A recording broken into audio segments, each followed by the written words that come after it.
Okay, big yay. Today I am chatting with Eimear, and we have so much to share because of coming back from the lands of Ireland, the sacred and satanic. And I'm not calling Ireland satanic, but we did go visit the Hellfire Caves, which are very steeped in Satanism, have a very interesting history, both known and unknown. I peeked beyond the veil when we were there, and I'm still getting well from it. Yeah.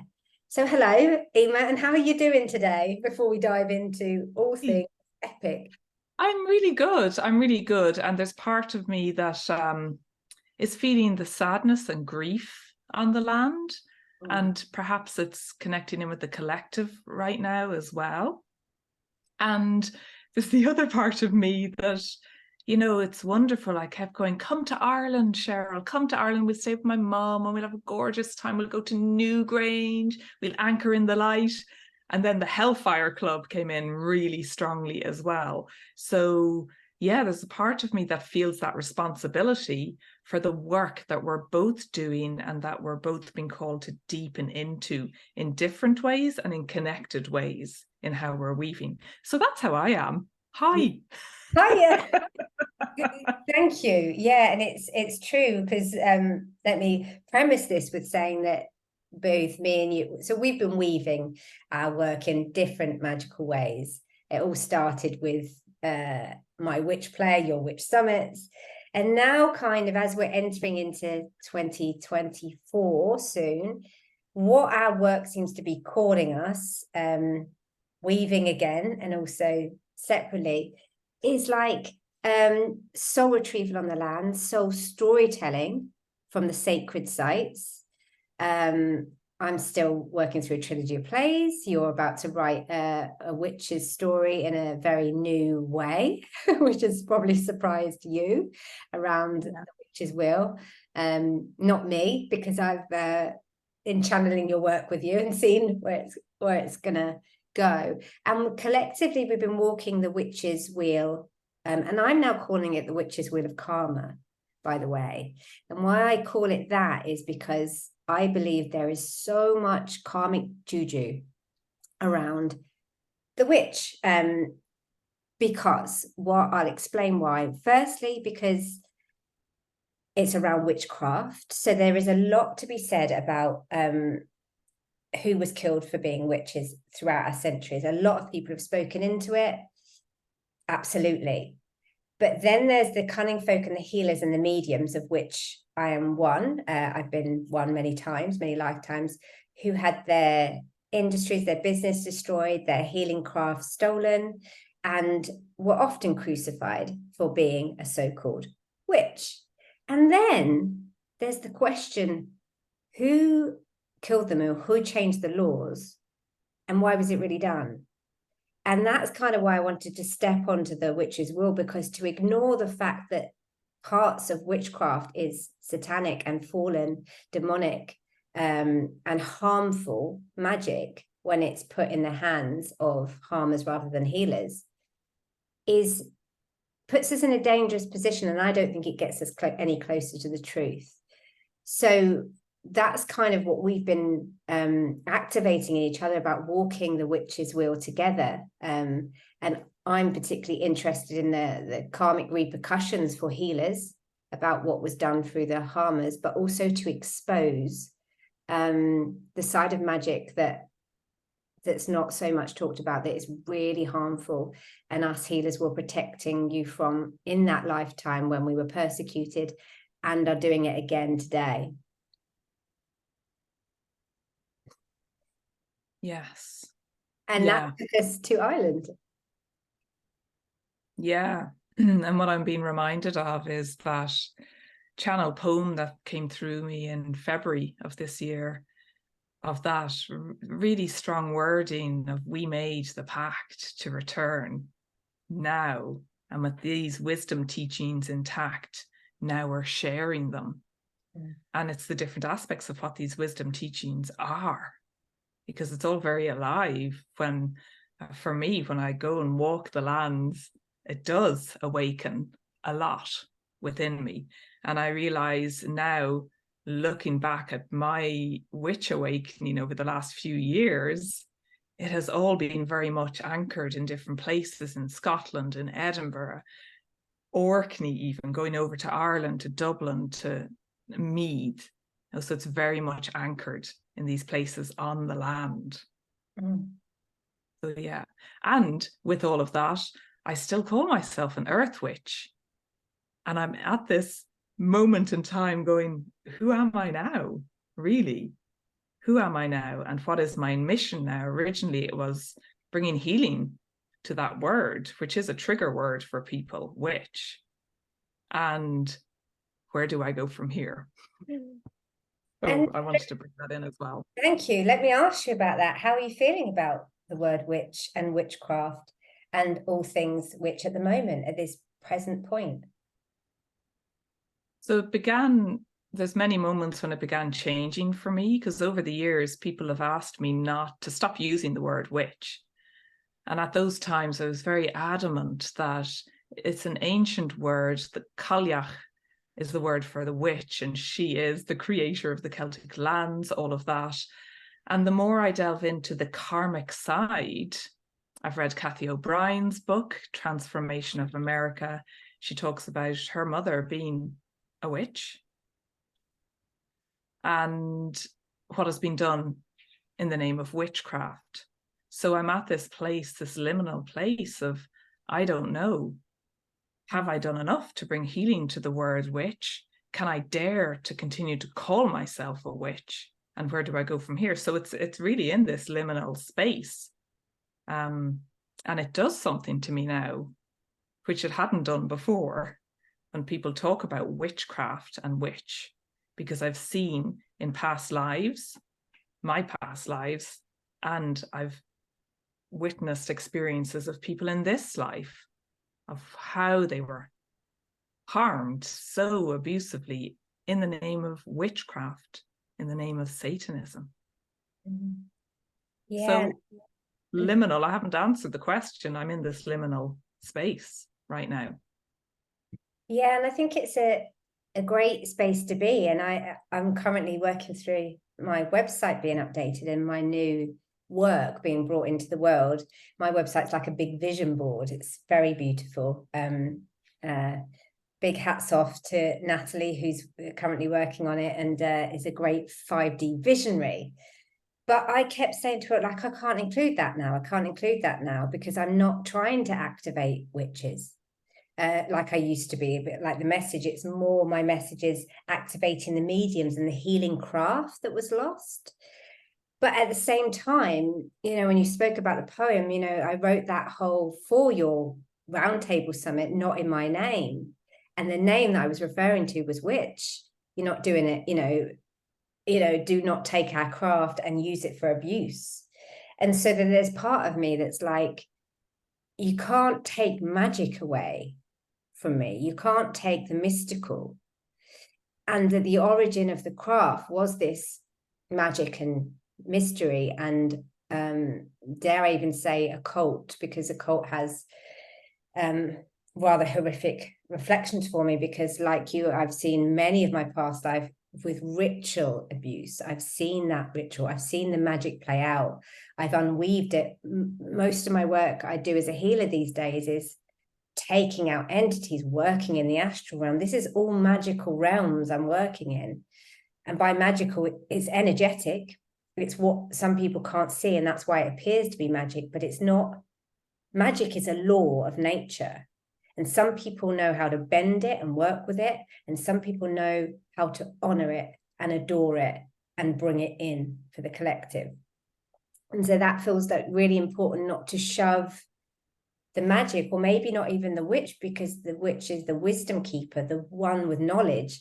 So really you're calling it the illuminated one.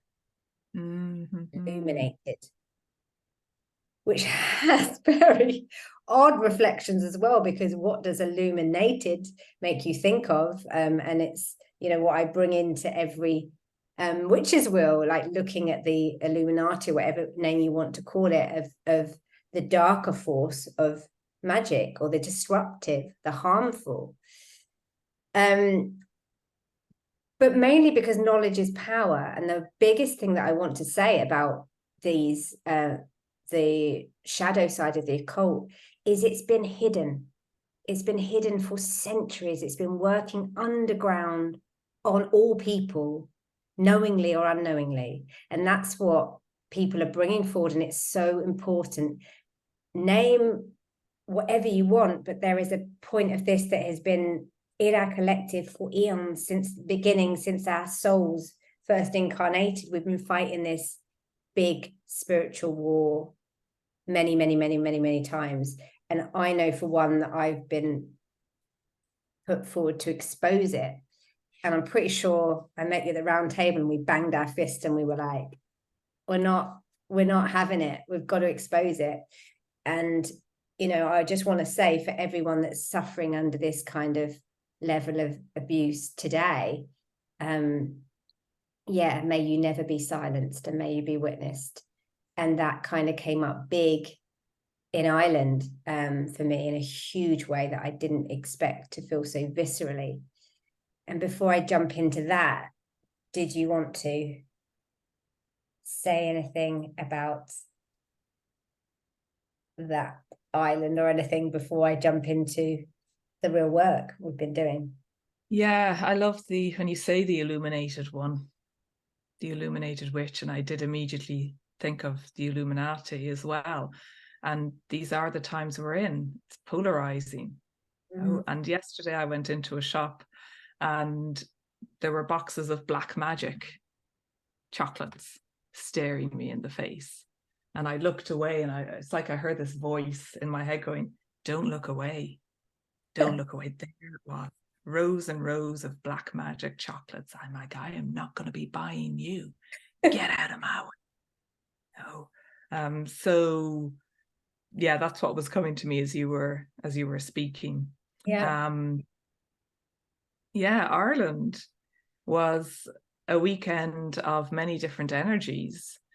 And yeah, so maybe tell us about Newgrange first, because you know you took me to Newgrange on the first day, and you are the person that introduced me to Newgrange, to the sacred sites. I've been working with you a long time in circles, understanding the earth in a new way. So it was a gift to me to go to Newgrange with you, in particular. So tell me more. Yeah, and it was just such an amazing weekend, and in so many different ways. But even before we arrived, we were going to travel over on the Thursday, but we decided to travel on the Friday.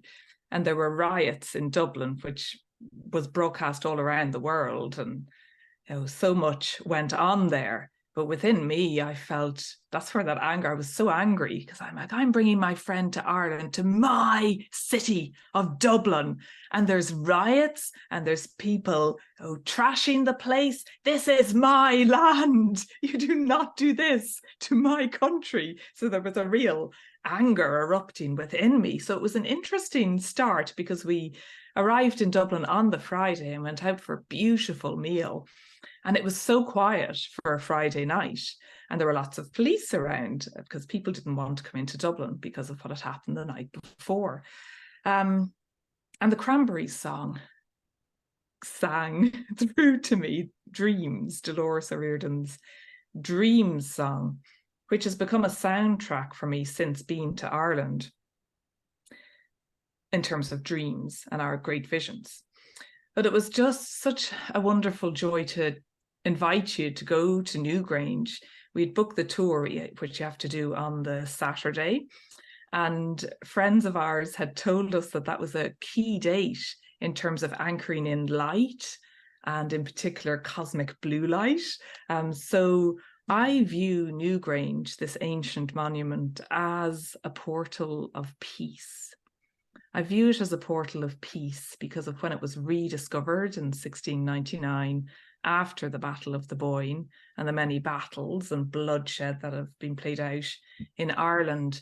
But also when I go there, even despite what the people tell you on the tour that is irritating. When I go there, I feel the peace and the mysticism. I can't jump over that. Because I was on the door with you when he was like, and what do you think this portal connects to? And you went, Venus. And he went, I don't think so. And I was like, it does. She's right. He just looked at me like, well, that's not what it says on my tour notes. And it was like, no, who wrote the program for you? The program. Yeah, exactly. Moment. It's like, take us both in there and then try and teach us about the lands from the history books that have been targeted perspective. Yes, and his story and that narrative that continues to play out, even in Irish mythology, even in the tours that people go on. And yeah, it's like a mythological propaganda, is what I feel. And which I have gone into that portal too and learned and then deciphered what is now true for me, which is why I love to go to the land, because that's where I feel I get activated. What more to say about Newgrange? It was the most beautiful morning. I hadn't seen her like this in a long time. It was really frosty. It was shrouded in ice and frost, and there was this mist just billowing up from the River Boyne that was very full and flowing very strongly. And this mist was like the spirits of the land communing with us, you know, and it's that cold that the spiders' webs are all crystallized. And it just felt like she and her heartbeat was, you know, putting on this show for us, because she knew we were coming and she knew we were going inside her chamber to connect with her true story. And it actually, as you're painting the evocative image, and it was special the day we got there, like with the frost, it just made it suddenly brought the image of my dad's funeral into my mind's eye. And there was just this, and I, you know, and as you know, my dad's been weaving through this journey. He's the reason why I do a lot of the work, because understanding him from a soul's level, and speaking into that and always honoring his name, I'd like to bring my dad in today. Very important to me in many ways, because, you know, I work as a multidimensional medium. So mediums need to speak about spirit people. It's very important that we speak about loved ones that have passed on, because one, where did they go? And this is all to do with the same stories of the lands. Where do people go? And we'll get to that. Very important. Are they stuck between realms? Do they need soul retrievals? Are they okay? You know, not connecting with the astral realm is probably one of the worst things we can do from this earth. And just connecting with the higher light means that we are ignoring, and we need to talk about this death passage right now. It's very important. We need to bring that back in. That's what witches, mediums, healers, shamans, all of those were doing all the time. They didn't take out the death part. So just want to say that's very important. But on his funeral day, suddenly it just went, the snow came down from everywhere. And it was like a royal spectacle. And he had an emerald green coffin, and it just felt like it was a royal sending off. And it was picturesque, it was beautiful, and I felt something's working with us to make this date epic in design. And I actually prayed, because it looked like my sister might not get down there on the roads, and I was like, I can't do this without my sister. I cannot. Please get her here, Dad, get her here. And then she was like, suddenly the traffic had moved and she just got down. And so what I wanted to speak into there about divine days and divine dates, because we are walking the witch's wheel, but we tend to do things on divine dates and divine days because we dance with the divine. But we aren't the only ones that work with these divine dates.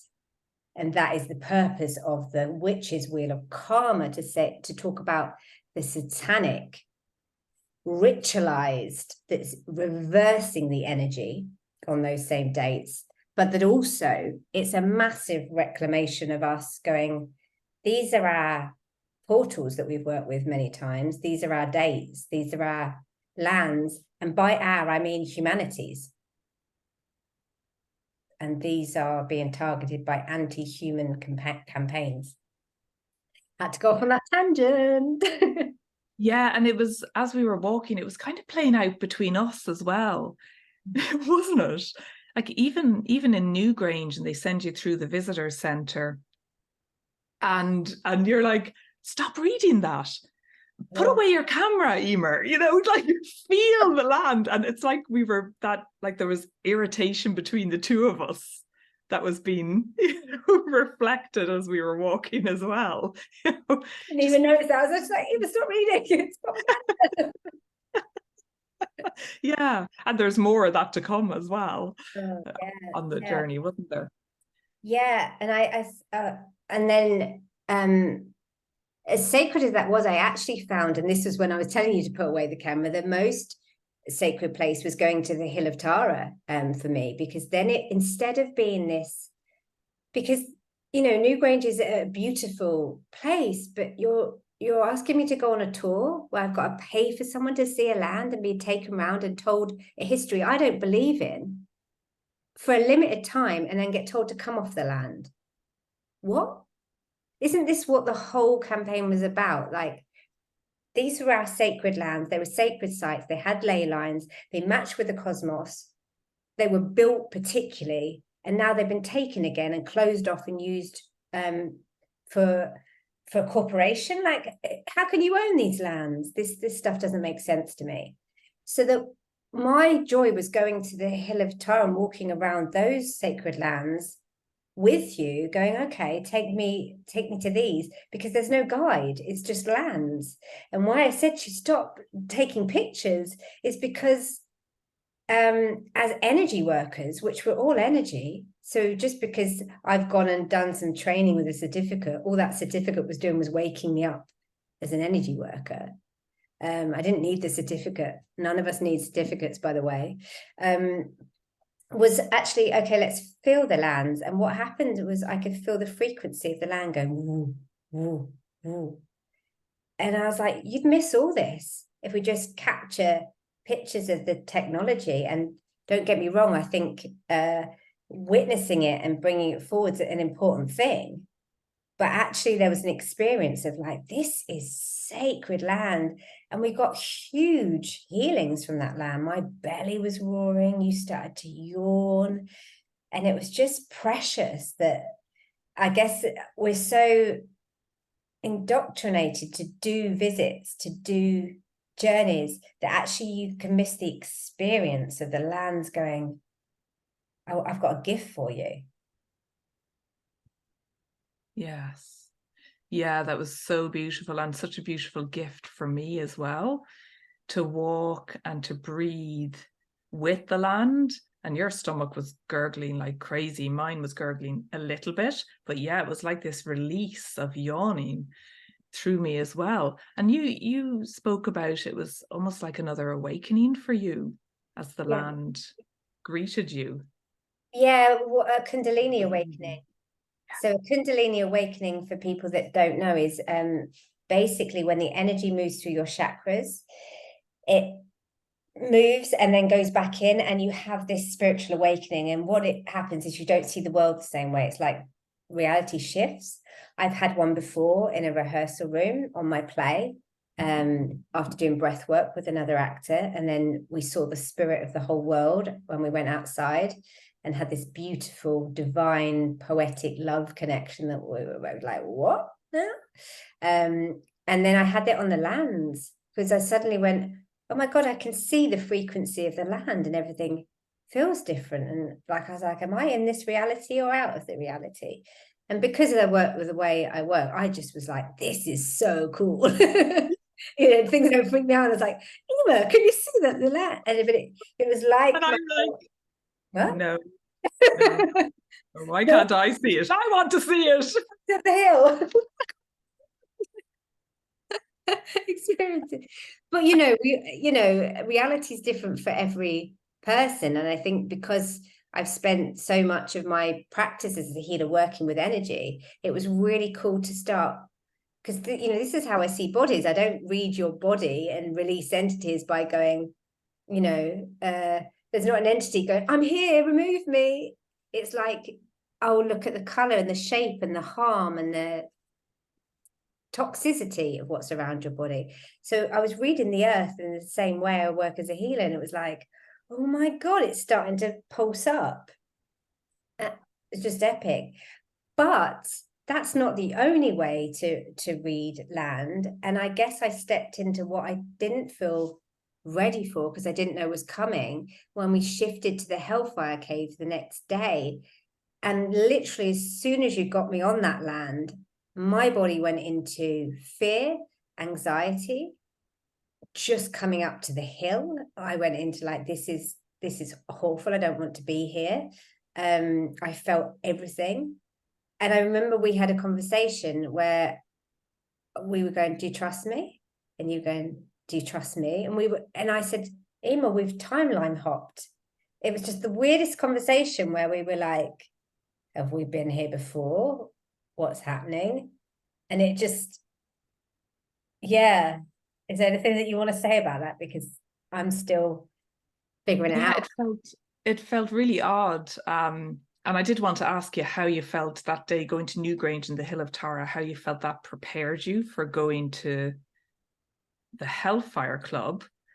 And also, I just wanted to share with people why we were going to the Hellfire Club was that it had come in very strongly when we were having a conversation at the end of a healing session for me about the Illuminati. And suddenly you were asking, well, what about you growing up? Were you get up to any witchy things or seances or anything? And I started talking about a recurring dream I used to have. And then suddenly Philip Cairns, this boy who was abducted from the same road that I live on, we live about a mile apart. And then the Hellfire Club came in. It was just these words dropped in.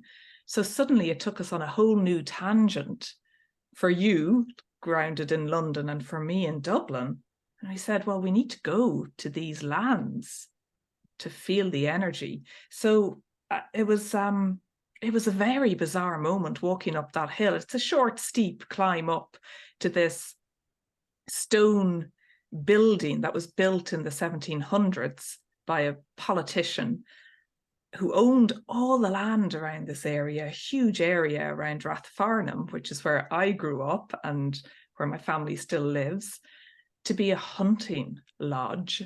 And then when he died, it was taken over by and turned into a Hellfire Club, where very evil things happened. But I kept saying, this is my backyard. This is where we come. It's a 10-minute drive from where I grew up. This is where people come. Families come on a Sunday for their Sunday walk, and there's gorgeous views over Dublin. So it's a very popular place. But we were going for different reasons. And that moment halfway up, it just, in one way, it felt like I was an older child, you were the younger child, and we were all walking up together. And it was like I was guiding you up, because there were moments I wanted to go, here, I'll take your hand, I'll help you. And it just, it was timeline hopping, that's the word. It just, both of us kind of stopped and went, what's going on here? Yeah. So how do you feel the day before going to the sacred lands prepared you for what was going to unfurl at the Hellfire Club? I felt that I got an energy boost. I felt like I got we're going to try and clear out your system, looking back at it, reflecting now, so that you can do the work. Because what happened at the Hellfire Club, which I didn't know it was going to be so visceral, was that I felt all of the abuse that had happened on that land. It was rippling through my body, and I got extremely sick. Like, as soon as we were up the top, I was like, my throat hurts. Now, I was not ill at the bottom of the hill, and that's what I kind of want to bring that in as a healer, to understand illness in a new perspective, because I've learned that a lot the bottom of the hill, I felt fine. By the top, I couldn't swallow. There's something in my throat. And I'd gone through trauma and anxiety going up, going, this is horrible. And I could see lots of children have been brought here, lots and lots and lots. And I could feel their fear. I could feel what had happened on the land. From that day, after we went, you know, I just went down. I had to spend I just got the worst cold flu symptoms. And it made, and I remember you saying to me, yeah, cold feet, you know, you should have had better trainers. And I thought, if my connecting with those lands makes me that sick, look at what's being done to the lands and how sick humanity is. Like, because I can feel things very quickly, I could feel the gorgeous energy from those hills, and I could feel the trauma energy. And so what my body did was teach me a lesson about healing and sickness, and that it's spoken out about a lot about ley lines and, you know, satanic rituals happening on the ley lines. And what my body was showing us is, look, if you put good energy into the earth, humanity will be well. You put satanic ritual abuse into the earth, people will get sick. I just showed it very quickly through my body, like, boom, I'm down. And the reason I could show it very quickly is because I'm an energy worker. So if you give me a frequency, I'll tap into it very quickly, because that is my work. You know, that's what I've been honing, that craft. That's how I work with people one-to-one, but now it's bigger and it's on the lands. So although I didn't appreciate getting that sick, I suddenly thought, God, the medicine and the hospitals can't touch what healers know about illnesses, you know, because you put a frequency in, the body goes into stress and trauma, and medicine says, you know, stress causes illness. And it just showed me, it was like, I went into stress and trauma, sickness came straight away. So it felt like a real big, hard gift as a healer to just go, this is why land work is so important. This is why knowing the story of the land and the energy that it emits is so important, because maybe it won't happen to you so quickly, but maybe you live on a distorted ley line where ritual abuse has happened, and maybe it takes years to get a cancer. You know, I clear houses out of energy. I know what distorted energy does. Maybe you live near there and you're getting negative thoughts that you don't think you can control. Maybe there's mental illness, you know. This is how important the land work is. This is what my body was showing me. Like, you can feel it more because I'm an empath, a very sensitive indigo child, whatever name you want to call it. But that's so to me, it was quite magical how I had the experience of what high energy could do and clear my toxins out from living in this dense world, and what distorted energy could do. Yeah, that's so powerful. And that clarity that you received, even though it wasn't in a nice way. And I may add that before we went into the derelict stone building of the Hellfire Club, you said protection. So we didn't go in naively. We did put protection around ourselves, but it demonstrates the nature of what has gone on there.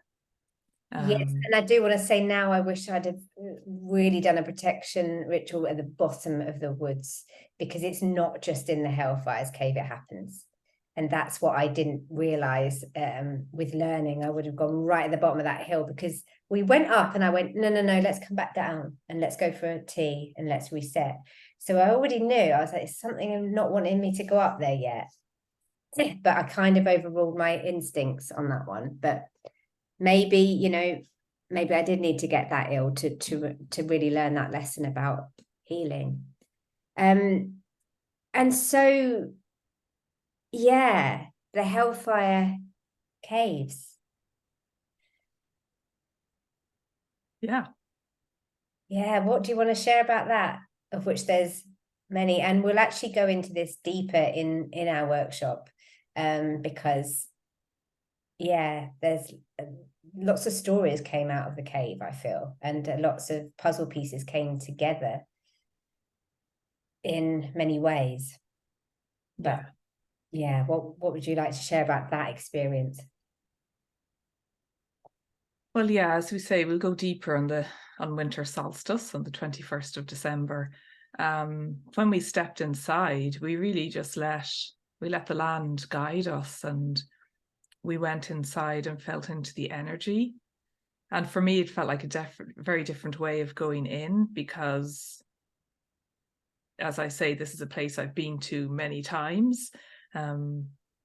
And we felt into the energy and the stories, because we had both at different times been receiving images and flashes of what went on. And also there's a lot of, there's broken bottles, there's graffiti. It's a place where people hang out and drink and probably have parties. And so there's graffiti on the walls, and just different numbers and symbols on the wall were catching my attention. And then I was showing you each of the windows as like a portal in to new knowings. And the building was put in front of an ancient Neolithic site that was excavated in 2016. And for me, that's sacrilege. Like, you don't do that. And of course, it's intentional to reroute the energy from the ley lines into the building to maximize the power that the people in the know with the black magic, the satanic abuse that's happening, will feed off that. Yeah. So we just wandered around and read the energy. Yeah, and I will say we've got this captured. I'm currently putting a beautiful little video together of us going around the Hellfire's caves, and having you chat about it and me read the energy. And it feels more right to sort of film this work and bring it forward, because it felt as soon as we were in there, I was like, we need to capture this and we need to share this. So we've had talkings about how to do that work on a bigger level, but there is a nice little video that starts it off. And some channelings through about, thinking about Philip Carnes, who brought us there on the land, and that there is a cairn on the top of the hill, which is a stone. And to me, that sort of came through prolifically. I was like, my God, I know how ritual abuse love their symbology. They love, painting out these pictures of what they're up to. So that there felt a lot, and there was a lot of channelings come through, and we'll dive more deeper into that on the Winter Solstice workshop, because this work is taking us in bigger directions of honoring what we know as healers and earth wisdom keepers, and bringing that knowledge forward. And so I kind of want to end this part, and we'll be diving into a bit of a soul guided journey with you, because we decided that actually it was quite a traumatic experience for me, and I was like, actually, I feel like part of my soul's been left on those lands. And you kindly offered to do a session, which I said, well, let's record it and see what comes out. So we'll be doing that shortly. But I guess I just want to surmise this part with the movement. Because what we ended up chatting about in the pub afterwards was that we're kind of starting a movement here that feels really important to start and call people into, and guide and lead and gather. And speaking from the heart, what is that movement to you? What do you most need to speak about and honor, and use your voice and your beautiful teachings this far to bring you to this stage and go next level? Because I want to speak into that it's not easy when you expose this stuff.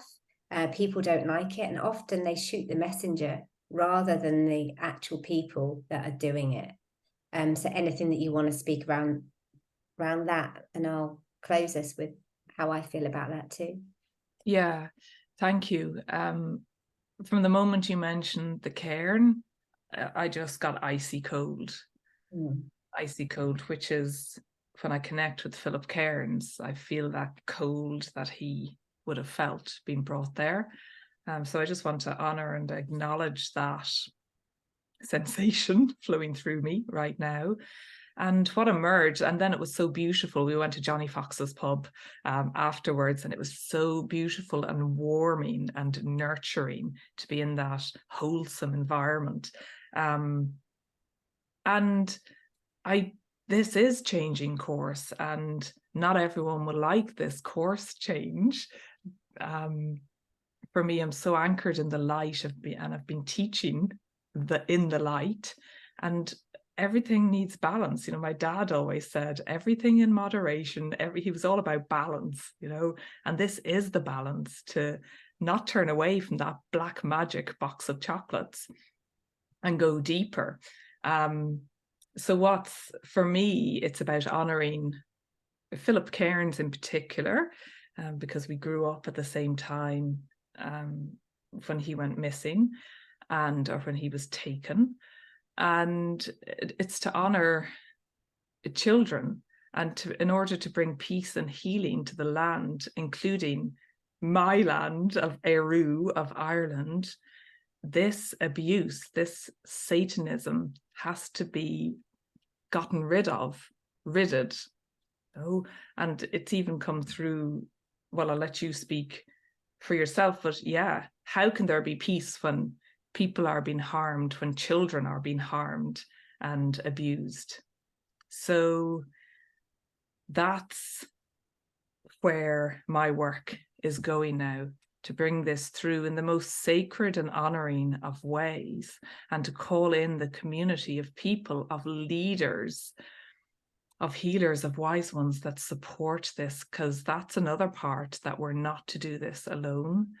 And we both know our fathers in the spirit realm are mighty happy and pleased that we are working together, and they are supporting us so strongly.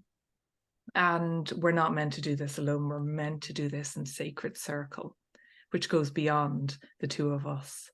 So that is why we share this, and we know people will drop away and others will step on to this spiral journey that will bring us home to peace and to self-love, like true self-love of the rose quartz variety.